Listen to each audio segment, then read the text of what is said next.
আসসালামু আলাইকুম। কেমন আছো তোমরা সবাই? আশা করি তোমরা সবাই অনেক অনেক ভালো আছো। তাহলে আমি কিন্তু অলরেডি তোমাদের যৌগযোগের উপর কয়েকটা লেকচার আপলোড করছি। তোমরা কিন্তু ওইগুলা দেখে আজকের লেকচারটা দেখবা। কেন বলি? কারণ যৌগযোগ চ্যাপ্টারটা আমরা সবার কাছে খুবই কঠিন লাগে বা ভয় লাগে চ্যাপ্টারটা পড়ার শুরুতেই। ওকে, তাহলে তোমরা কিন্তু আমার সেকেন্ড লেকচারটা দেখবা, যৌগযোগের পারস্পরিক রূপান্তর। আর ফার্স্ট লেকচারটা কী ছিল? যৌগযোগের নামকরণ।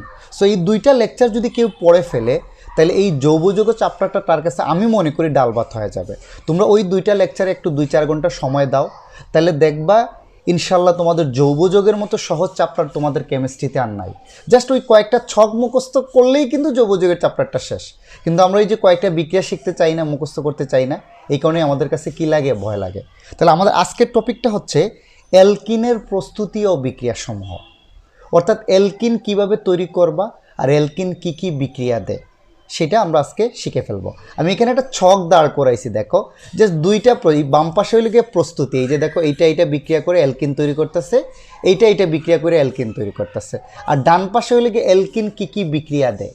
বাম পাশে হলো প্রস্তুতি, মানে কোনটা থেকে তুমি অ্যালকিন পাবা, এটা কিন্তু অ্যালকিন।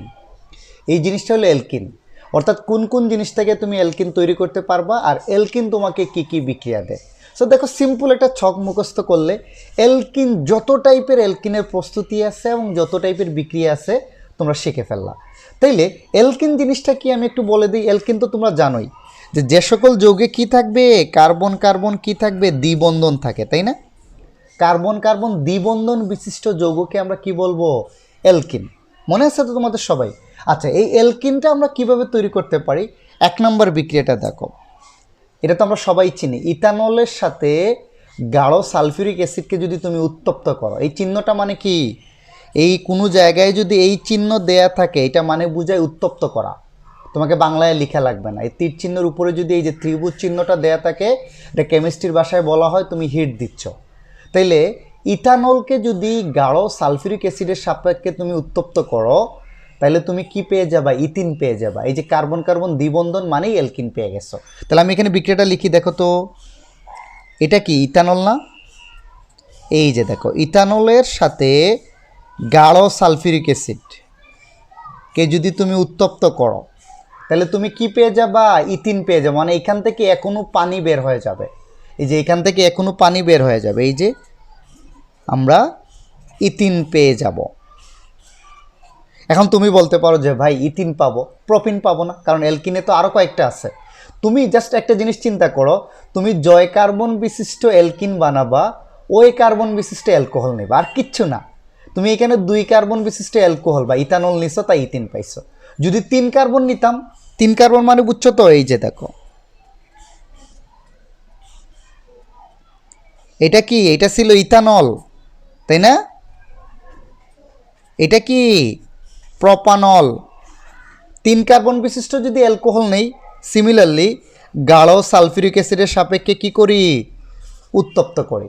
তাহলে যেহেতু 3 কার্বন, তাহলে আমরা কি পাবো? প্রোপিন পাবো। দেখো তো প্রোপিন কেমনে? এইচ। ওকে, এই জিনিসগুলো আশা করি তোমরা আমার ফার্স্ট লেকচারটা দেখো, যৌগযোগের নামকরণ। ওকে, তখন কিন্তু তোমাকে এই যৌগগুলো লেখা শিখতে হবে। দেখো তুমি প্রোপানল থেকে পাচ্ছ, কিন্তু এটা কিন্তু প্রোপিন। প্রোপানল থেকে কি পাচ্ছ? প্রোপিন পাচ্ছ। ওকে, ডান। তার মানে 1 নাম্বার প্রস্তুতি আমি শিখে ফেললাম যে কোনো অ্যালকোহলকে গাঢ় সালফিউরিক অ্যাসিডের সাপেক্ষে যদি তুমি উত্তপ্ত করো, তাহলে অ্যালকিন পাবা।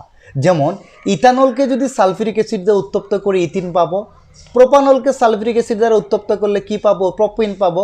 বিউটানলকে উত্তপ্ত করলে বিউটিন। ওকে, আর পানি থাকবে, সবটাই কি থাকবে? পানি সাথে পাবা। ডান। এখন আসো তোমাদের সেকেন্ড যেটা আছে, সেকেন্ড বিক্রিয়াটা দেখো। এটা কি? তোমরা অলরেডি আমার ফার্স্ট লেকচারটা দেখো, কিন্তু এটা হলো গিয়ে অ্যালকাইল হ্যালাইড। এটা হলো গিয়ে বলা হয় এই যে ক্লোরোইথেন। কেন? 2টা কার্বন না, ক্লোরিন আছে, তাই ক্লোরোইথেন। 3টা কার্বন থাকলে ক্লোরোপ্রোপেন হয়তো। এই যে কোনো ক্লোরো মানে অ্যালকাইল হ্যালাইডকে, এটাকে বলা হয় অ্যালকাইল হ্যালাইড। হ্যালাইড মানে কি? হ্যালোজেন থাকলে, একে ক্লোরিন, ব্রুমিন, আয়োডিন এগুলো থাকলে আমরা বলি হ্যালাইড, আর হলো অ্যালকাইল মূলক।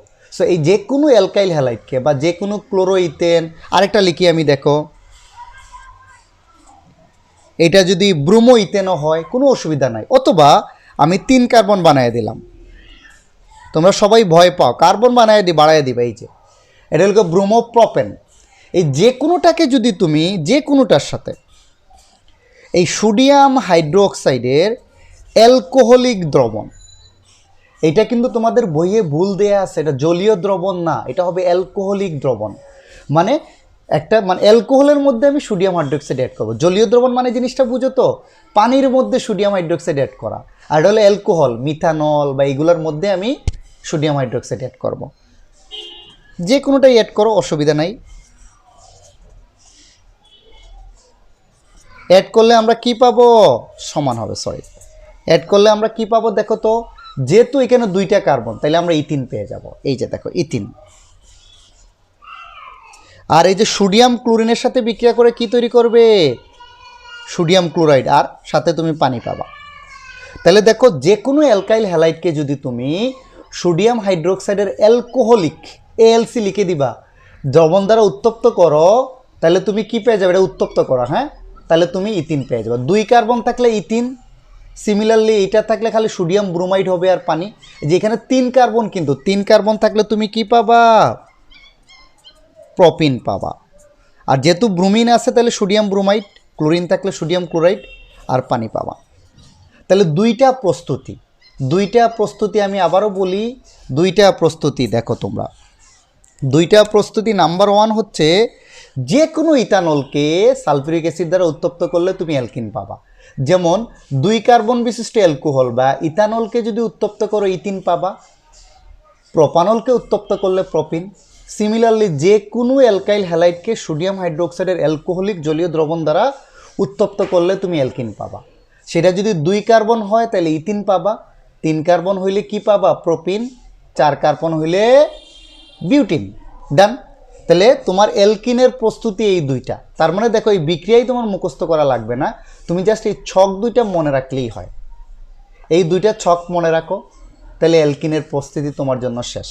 এখন আসো অ্যালকিনের বিক্রিয়াসমূহ। অ্যালকিন আমাদের কি কি বিক্রিয়া দিচ্ছে, ওকে? তাহলে অ্যালকিনের বিক্রিয়াসমূহ জানার আগে দেখো একদম সোজা, অ্যালকিন যৌগটা কি? আমি জাস্ট ইথিনের বিক্রিয়া দিচ্ছি, এটা যে কোনো অ্যালকিন হইতে পারে। এটা ইথিন। ইথিনের এই যে দ্বিবন্ধন আছে না, অ্যালকিন কিন্তু মেইনলি তোমাদের সংযোজন বিক্রিয়া দেয়।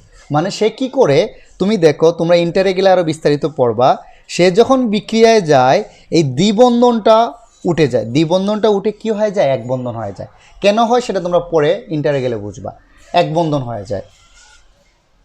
তাইলে একটা জিনিস চিন্তা করো, এটা কিন্তু 2 বন্ধন ছিল, অর্থাৎ কার্বনের কয়টা হাত ছিল? 2টা, বা কার্বনের এখানে কিন্তু যোজনী 2 ছিল। এই দ্বিবন্ধন উঠে গেলে প্রত্যেকটা কার্বনের কিন্তু একটা বাহু বা একটা যোজনী কি হয়ে যাবে?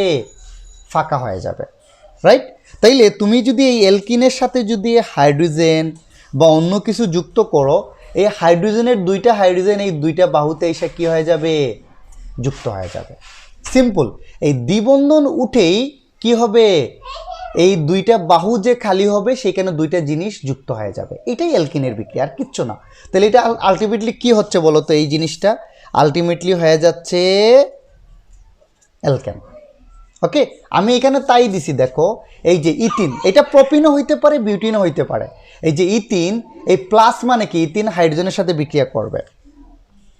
এখানে এই প্লাস দেয়া মানে বুঝো ইথিন এইটার সাথে যুক্ত হবে। যেমন ইথিন, এই যে ইথিন কার সাথে যুক্ত হবে?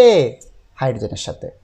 অবশ্যই মনে রাখবা, আমি এখানে যে তীর চিহ্ন এখানে দিছি না, দেখো তো, ইথিন প্লাস মানে ইথিন এর সাথে বিক্রিয়া করবে, ইথিন হাইড্রোজেনের সাথে বিক্রিয়া করবে।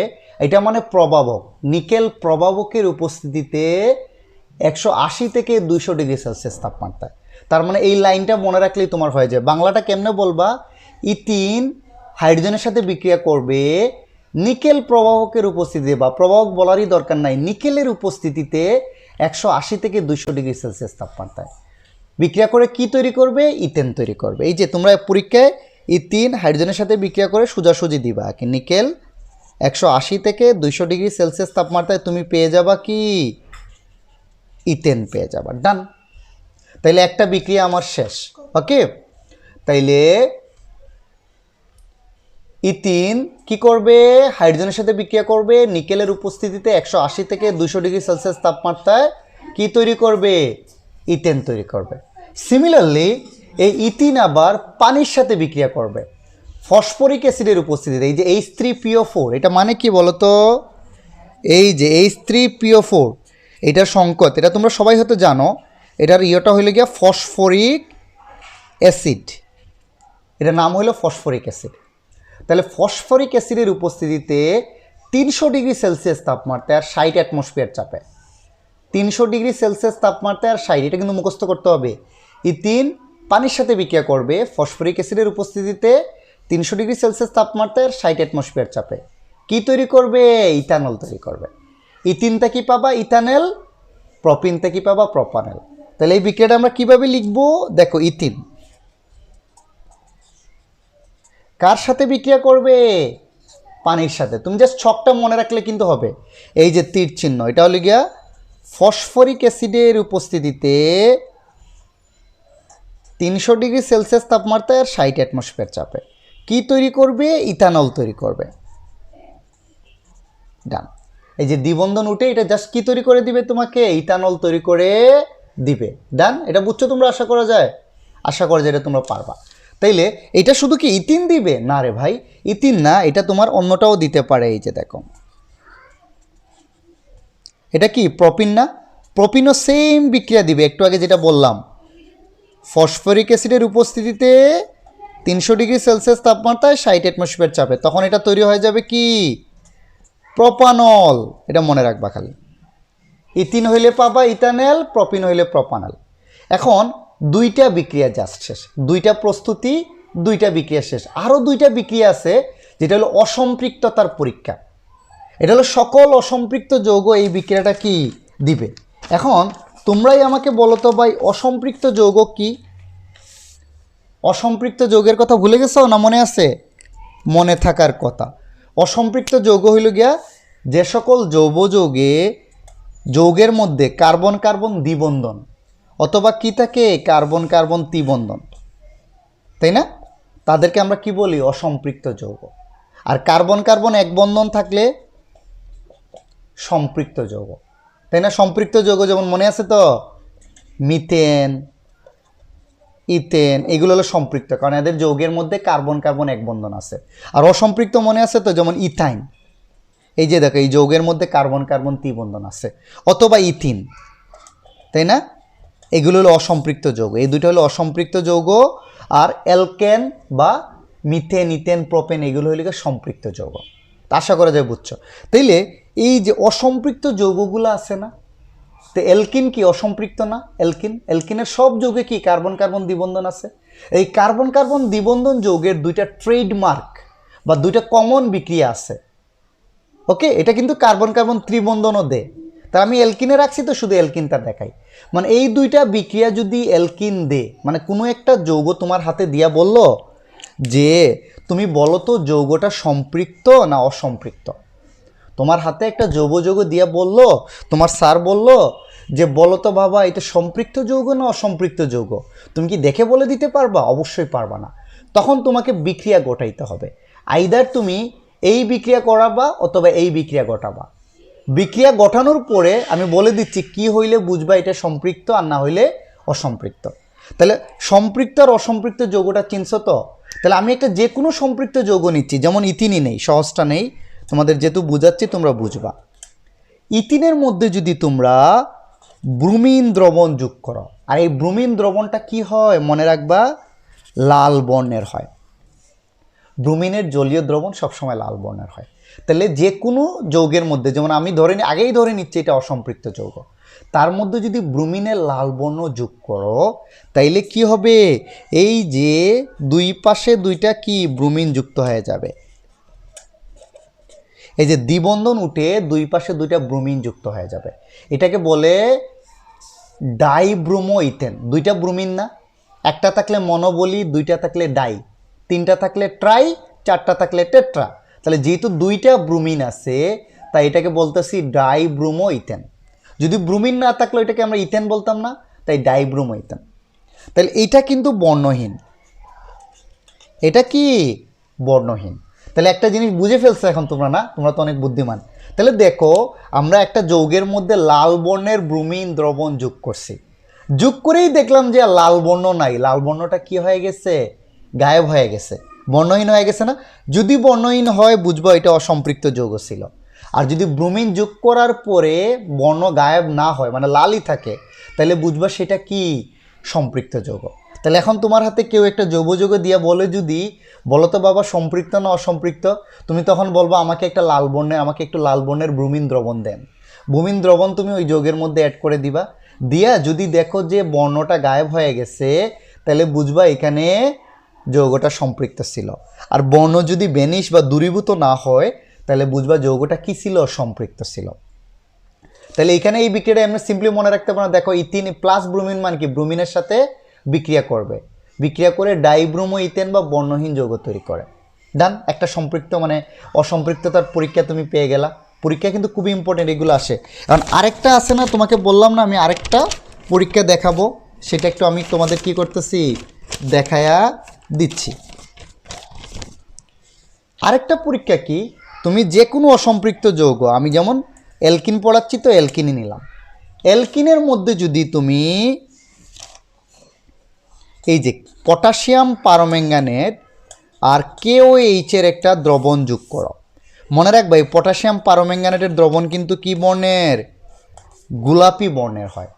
তাহলে এই অ্যালকিনের মধ্যে যদি, যে কোনো অ্যালকিনের মধ্যে যদি তুমি এই পটাশিয়াম পারম্যাঙ্গানেট, KMNO4 এর সংকেত তো জানোই, পটাশিয়াম পারম্যাঙ্গানেট আর কি KOH এর দ্রবণ যোগ করো, এই KMNO4 এর গোলাপি দ্রবণ আগে, মানে পুরোটার দ্রবণটাই গোলাপি হয়ে যাবে।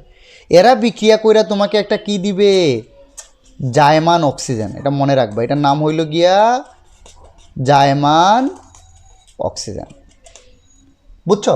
তাহলে তুমি যে কোনো অসম্পৃক্ত যৌগ বা অ্যালকিন বা ইথিনের মধ্যে যদি KMNO4 আর KOH এর একটা দ্রবণ যোগ করো, তাহলে আগে KMNO4 আর KOH বিক্রিয়া করে তোমাকে একটা জায়মান অক্সিজেন দিবে। সেই জায়মান অক্সিজেন এইটার সাথে বিক্রিয়া করবে, সরাসরি এরা তোমার অ্যালকিনের সাথে বিক্রিয়া করবে না। এদের থেকে উৎপন্ন জায়মান অক্সিজেন, আর দ্রবণে কি থাকে বলো তো? পানি থাকে না? ওকে, আর এই দ্রবণটা কিন্তু গোলাপি হবে। তুমি এইটার মধ্যে যদি এইটার মিক্সচার অ্যাড করো, এটা গোলাপি হবে। তাইলে তারা তখন কি তৈরি করবে? আগের মতো দুই পাশে দুইটা OH যুক্ত হয়ে যাবে, এই যে। ওকে, দুই পাশে দুইটা কি? এই যে O আর H2O মিলে দুইটা OH হয়, তাই না? দেখো তো, H2O আর একটা O, তাহলে এর দুই বন্ধনের দুই পাশে দুইটা OH যুক্ত হয়ে যাবে। এইটা আগের মতো, এটাও কি? বর্ণহীন, রাইট? ওকে, তাইলে এখন বুঝতে পারতেছো যে আমি ইথিনের মধ্যে যদি KMNO4 আর KOH এর গোলাপি বর্ণের দ্রবণ অ্যাড করি, তাহলে ইথিন জায়মান অক্সিজেন আর পানির সাথে বিক্রিয়া করে কি তৈরি করবে? CH2OH COH2H, অর্থাৎ ইথিলিন গ্লাইকল। এটার নাম হইল কি? নামটা মনে রাখবা, ইথিলিন গ্লাইকল। এটা কিন্তু বর্ণহীন। তাহলে বুঝতেই পারতেছো, অসম্পৃক্ত যৌগের মধ্যে যদি এটা অ্যাড করে তুমি বর্ণহীন যৌগ পাও, তাইলেই বুঝে ফেলবা যৌগটা কি? অসম্পৃক্ত যৌগ, রাইট? এখন আমি একটু রিভাইজ দিয়ে দিই, এটা তোমাদের মুখস্থ করতে হবে না, এটা নাই কিন্তু, হ্যাঁ, তোমাকে বোঝানোর জন্য আমি বলছি। জাস্ট এই লাইনটা আর এই চারটা বিক্রিয়া মনে রাখলেই দেখবা হয়ে যাবে। কিভাবে বলবো আমি আবারও বলি, দেখো প্রস্তুতি খুব সোজা না? যে কোনো মানে অ্যালকোহল বা ইথানল গাঢ় সালফিউরিক অ্যাসিডের সাথে যদি উত্তপ্ত করো, তাহলে তুমি ইথিন পাবা। একটা প্রস্তুতি শেষ। যে কোনো অ্যালকাইল হ্যালাইড বা ক্লোরো ইথেনকে যদি সোডিয়াম হাইড্রোক্সাইডের, মনে রাখবা বইয়ে ভুল দেয়া আছে, অ্যালকোহলিক দ্রবণের সাথে যদি তুমি বিক্রিয়া ঘটাও, তাহলে তুমি অ্যালকিন বা ইথিন পেয়ে যাবা। আর সব কী কী বিক্রিয়া দেয়? ইথিন হাইড্রোজেনের সাথে যুক্ত হয়ে কি তৈরি করে? ইথেন। এটা অবশ্যই মনে রাখবা, নিকেল প্রবাহকের উপস্থিতিতে 180 থেকে 200 ডিগ্রি সেলসিয়াস তাপমাত্রায়। ইথিন পানির সাথে যুক্ত হয়ে কি তৈরি করে? ইথানল। ফসফরিক অ্যাসিডের উপস্থিতিতে 300 ডিগ্রি সেলসিয়াস তাপমাত্রার 60 অ্যাটমসফিয়ার চাপে। আর ইথিন আবার দুইটা কি করে? অসম্পৃক্ততার পরীক্ষা দেয়। এটাও কিন্তু ইথিনের বিক্রিয়া। ইথিন ব্রোমিনের সাথে যুক্ত হয়ে ডাইব্রোমো ইথেন। ইথিন পানি আর জাইমান অক্সিজেনের সাথে বিক্রিয়া করে ইথিলিন গ্লাইকল তৈরি করে। তাহলে ইথিন এই যে ব্রোমিনের লাল বর্ণের সাথে বিক্রিয়া করে যে এটা তৈরি করে, তখন কি ব্রোমিনের লাল বর্ণটা গায়েব হয়ে যায়। এটা দেখে তুমি বুঝতে পারো যে ইথিন একটা অসম্পৃক্ত যৌগ।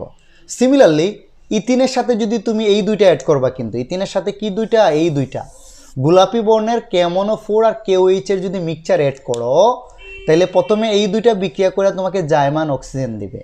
আর ইথিন এইটা এবং এইটার সাথে বিক্রিয়া করে তোমার কি করবে, ইথিলিন গ্লাইকল তৈরি করবে, যা একটা বর্ণহীন দ্রবণ। এখন তুমি যদি বুঝো যে এই সেকেন্ড বিক্রিয়াটা কেমনে লিখবা, সেকেন্ড বিক্রিয়াটা জাস্ট তুমি বিক্রিয়া এইটাই লিখবা, এই যে দেখো তুমি জাস্ট বিক্রিয়াটা এইটাই দিবা, আর কিচ্ছু না। এটা কি বর্ণহীন, একটু কি দিবা, তোমাকে এই বিক্রিয়াটাই লিখতে হবে। বাংলা কথাগুলো তোমাকে মুখে বলে দিতে হবে যে বিক্রিয়া এইটাই, জাস্ট এইটাই। বাংলা কথাটা মুখে বলবা যে ইথিনের মধ্যে যদি আমি এটা অ্যাড করি, তাহলে এই দুটা বিক্রিয়া করে জায়মান অক্সিজেন তৈরি করে, তাহলে ইথিন জায়মান অক্সিজেন আর পানির সাথে বিক্রিয়া করে ইথিলিন গ্লাইকল তৈরি করে। তাহলে আগে কিন্তু তোমার দ্রবণে তুমি গোলাপি বর্ণের এটা অ্যাড করছো, এখন দেখতেছো বর্ণহীন হয়ে গেছে। এটা দেখেই তুমি চিনতে পারো যে আসলে যৌগটা কী ছিল, অসম্পৃক্ত ছিল। আশা করি তোমরা এখন অ্যালকিনের প্রস্তুতি বা অ্যালকিনের বিক্রিয়া নিয়ে আর কোনো ঝামেলা তোমাদের থাকার কথা না। আমি এত ডিটেলস বললাম। হ্যাঁ, থ্যাঙ্কস ফর ওয়াচিং। যদি ভালো লেগে থাকে অবশ্যই আমার চ্যানেলটা সাবস্ক্রাইব করো, বেশি বেশি আমার লেকচারগুলো দেখো, পারলে একটু শেয়ার দিও যাতে অন্যরাও কী করতে পারে, চ্যানেলটা অ্যাক্সেস করতে পারে। এবং তোমাদের যদি ভালো লাগে লেকচারগুলো, অবশ্যই তোমার ফ্রেন্ড সার্কেলের মধ্যে একটু সার্কুলেট করে দিও। থ্যাঙ্কস ফর ওয়াচিং, সবাই ভালো থাকো, আল্লাহ হাফিজ।